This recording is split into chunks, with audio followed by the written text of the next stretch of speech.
How's it going, Yankee fans? Welcome back to Fireside Yankees. If you are new to the channel, make sure to like and subscribe. Every day we got you guys covering the pregame, the postgame, everything in between on all platforms. So we appreciate all the love and the consistency that you guys are showing us in the comments section. We always love to hear your opinions and perspectives and have good conversation down there. But guys, we have a big one today coming off a loss last night, 4-1 to the Philadelphia Phillies. Hopefully the goal here is to win this game. And we have our ace on the mound, Gerrit Cole, which is certainly a good thing. We got Oswaldo Cabrera back on the lineup. Giancarlo Stanton sitting today, so we'll break down the lineup. The pitching matchup, they got Nola on the mound, their best, and it's going to be a good one. So I'm pretty excited about this day game in the Bronx where we go on our first road trip of the year. But it should be exciting, and we need to win this game because the Philadelphia Phillies have struggled to start the year. They only scored 4 runs yesterday. We should have won that game. We had so many opportunities. I thought Stanton hit 3 homers yesterday. He just missed all of them. So I feel like we just missed a couple of those, and ultimately we should have won. We just didn't really get it across the plate. Our bullpen struggled a little bit. Michael King had a tough outing. It is what it is. His velocity's down significantly, which is something I do want to discuss as well. But Ryan, before we dive into today's pregame lineup reaction and analysis, how you do today, my friend? I'm doing great. I thought yesterday was an opportunity for guys like Donaldson, for guys like Hicks. Higashioka, I know Higashioka didn't hit yesterday, but we're not sitting here like, man, Higashioka's a key part of this offense, man. He's a defense-first guy, so I'm not really expecting much from him there. But I really felt like yesterday was a disappointing day for Aaron Hicks. Josh Johnson, I think, is going to get a little more leash. I have a little more faith in him to hit, just because we've seen at least a home run from him, so we've seen a little bit. But that, it's a tough day for Hicks. I thought yesterday was the prime opportunity to go out there and succeed. Strom's on the mound, guy who gives up a lot of fly balls. You're hitting from the right-handed side. Your numbers are better from the right-handed side. Your quality of contact is better from the right-handed side, and it just didn't come together. But as you mentioned, Cabrera's back in the lineup. I think that's really good for the Yankees. I think that from here on out, I never want to see a lineup that's back-to-back with no Oswaldo Cabrera unless he's really struggling. As you mentioned, Cabrera's back in the lineup. It's great for the Yankees. I think, you're going to get Cordero in there, which, we've seen him. We know that he is very boomer bust. We know he's all talent, not really refined. But you feel like if he just runs into one, that's all it really takes. And against the Phillies in the first game, that's all it really took, right? He had 1 hit all game. 5 at-bats, 1 hit, but it was a double. It was 2 RBIs, so you'll take it. Getting to see, having Torres in the lineup still, he's DHing. You're keeping the guys who are red hot in there, which I think is good. I think Stan taking a day off is fine. It's not like he would, we didn't have the best of games yesterday. As you mentioned, he just missed a couple of home runs. You're trying to keep him fresh. It's a day game after a night game. He played right field. So you feel confident at any time you give the ball to Gerrit Cole, especially after the outing against the Giants where he was it looked like he was untouchable. But end of the day, the Yankees just have to not, hit baseballs that die like 3 feet in front of the warning, or in front of at the warning track. I'd prefer for that not to happen again because good God, as you mentioned, there were like 3 or 4 batted balls I thought were going to go out. They're at least continuing to take good swings. They're barreling the baseball up still. I think they're still making good swing decisions. They've scored pretty well all year with the exception of that one game. So, end of the day, yesterday sucked, and I thought we were really confident coming into that game. But if you win the series, that's all that really matters. You just go into every series, you win the series, that's all you really care about. But yeah, Gerrit Cole's on the mound. You feel like you have a pretty good lineup out there. I think that's probably those 2 factors right there. You should feel confident coming into this game. Yeah, look, anytime you have Gerrit Cole on the mound is certainly a confidence-boosting scenario. But the lineup today, you're starting with DJ LeMahieu at second base. Thank God that man is in the lineup. He is starting to get hot, and you love to see DJ LeMahieu making solid contact and doing all the things he does great. Had a homer yesterday, his first of the year. Aaron Judge in center field, batting second, of course. Anthony Rizzo, the Italian stallion, batting third at first base.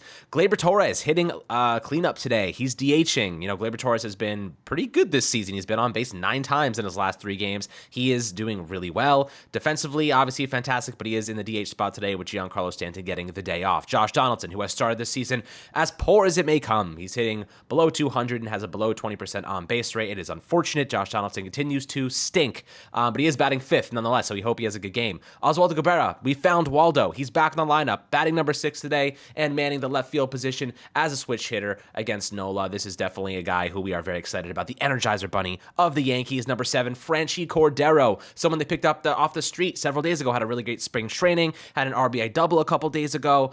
He was okay, not the best. It was a decent performance, overthrew that ball to home plate, but Nestor Cortez in his athletic frame managed to save us a run and gun down Brandon Marsh at third base. Then you have Jose Trevino, our star defensive catcher, batting 8th, and thank God he's back in the lineup because Kyle Higashioka struck out 3 times yesterday. So we love to see Trevino back in the lineup, helping this team and doing what it does best, catch Garrett Cole, and provide us a little bit of offense from the catcher position. Anthony Volpe at shortstop had a hit and a walk yesterday. A few at-bats that were not so great. Looked a little bit lost on some of those, but, rookie kind of adjustments and rookie situations that he has to go through to understand the MLB game, and he's getting more comfortable. He had a really great opportunity at a nice pickoff at second base on a steal by Trey Turner, and ultimately just slipped right out of his glove. The ball was so close, it just happened to fall out of his glove, but it would have been a really nice play by him. So Anthony Volpe will be manning the shortstop position as he has been every single game of the season. But nice to see the lineup kind of returning to a little bit of the norm. Stanton getting the day off, giving him a little bit of rest. He's been playing every day, at least hitting every day. So the Yankees want to give him some rest and make sure that he doesn't get injured, because obviously consistency for him is the primary goal. You can always have him pinch hit late in the game if you need a big slugger up to bat, and maybe he can make something special happen. But I'm excited. This lineup is decent. I like to see Oswaldo Cabrera back in the lineup. But again, I want to talk about one thing, because I wrote this morning about Josh Donaldson and his really slow start to this season. Aaron Boone believes he's a bounce back candidate. I believe you also said he could have a bounce back year. The numbers historically suggest that he is a much better player than what we've seen, but he continues to chase. He continues to make poor pitch swing decisions. And ultimately, I don't necessarily trust him at all.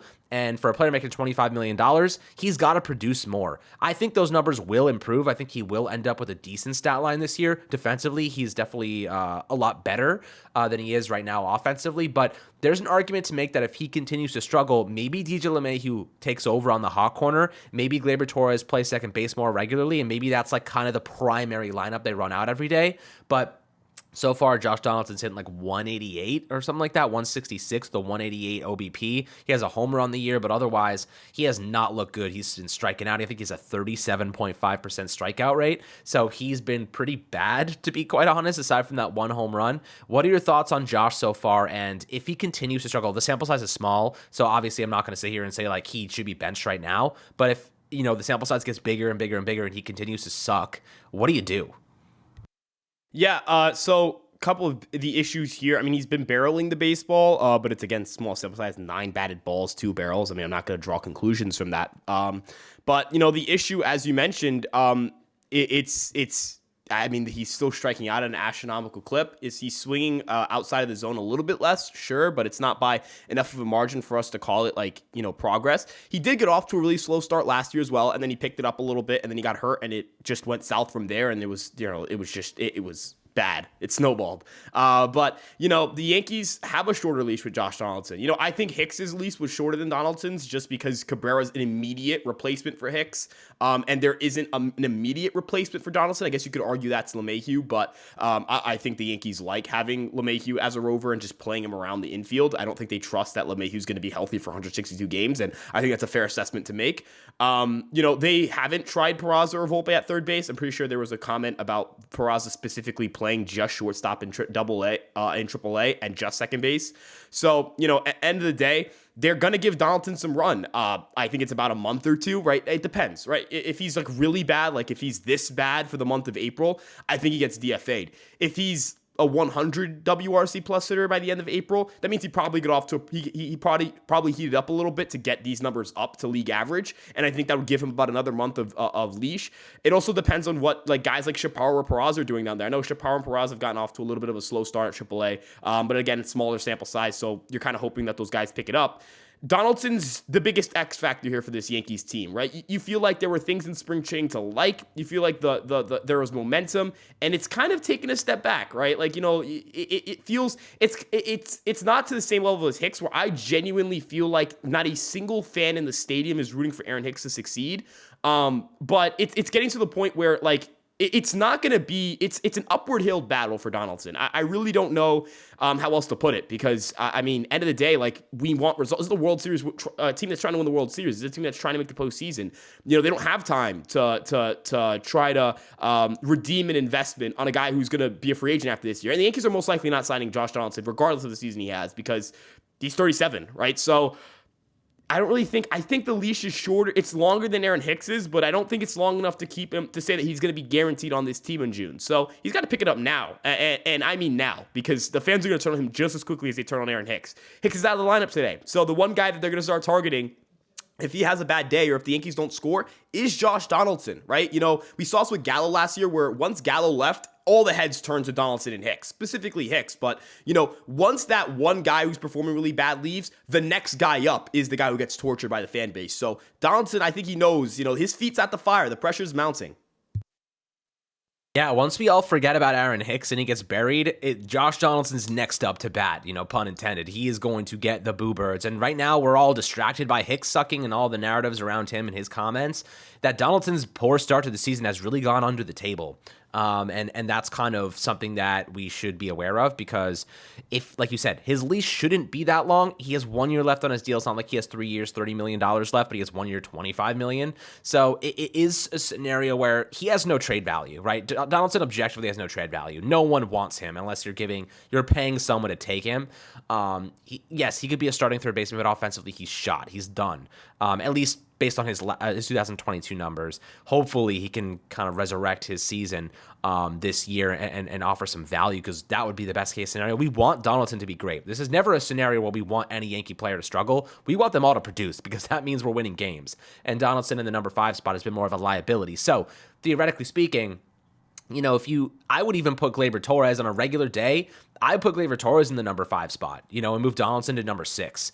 I think that could be a more efficient move in the near future, but certainly one to keep in mind. But today's matchup, obviously, we have Gerrit Cole on the mound, one of our best pitchers in the league, and obviously our ace. So Ryan, what do you think Gerrit Cole's got to do today? I know you mentioned on Twitter, do you think he's got to keep throwing those high fastballs? He's had a lot of success with them. So do you think that's, again, the kind of the strategy here to mow down some Phillies hitters? Yeah, they're going to be stacking some lefties. You'll probably see Jake Cave, Bryson Stott, Kyle Schwarber. You're going to see Brandon Marsh as well, and Marsh went yard yesterday, so did Schwarber. The high fastball is the best weapon you have as a right-handed pitcher against a lefty. It sets up a higher eye level. Left-handed batters are more susceptible to vertical movement than they are horizontal movement.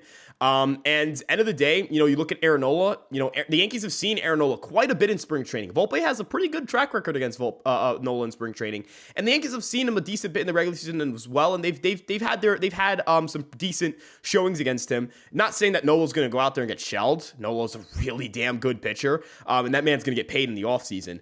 But at the end of the day, the way I view it is, you feel like you have the better strikeout pitcher in Gerrit Cole. You feel like Nola is relying a lot on ground balls, and that Phillies defense is very suspect. So you feel like you have some sort of pitching advantage here, and you feel like you definitely have a bullpen advantage. So at the end of the day, the Yankees just have to, you just have to score. If the Yankees score 5 runs today, they're going to win. That's how I view it. If the Yankees score 4 or 5 runs today, I feel very confident that they're going to win this game. Now that, again, is the if they score 4 or 5 runs. But again, Gerrit Cole, I feel like this is he's coming off a really impressive start against the Giants. He's flashed a lot of confidence in his fastball. As long as he maintains that, I see no reason why he can't go out there and continue to be the ace that we expect him to be. And that's kind of what we're hoping for, guys. But I hope you enjoyed the pregame analysis and show, breaking down the lineup and everything. A couple different things on this team. Obviously, a lot of moving pieces that are happening on the daily. They're trying to find different alignments to get different players different amounts of playing time. So we'll keep you guys updated on that front as always. Make sure to like and subscribe if you enjoyed the video. Hopefully we get this dub today. I think we can. We got our big guy on the mound, and we got a pretty decent lineup. I know Stanton's not in there, but I trust Gleyber Torres in the cleanup spot. Has 2 homers on the season. Gotten on base 9 times in his last 3 games. So we are optimistic as always. Appreciate you guys. Let's go Yankees, and we'll catch you guys on the next episode.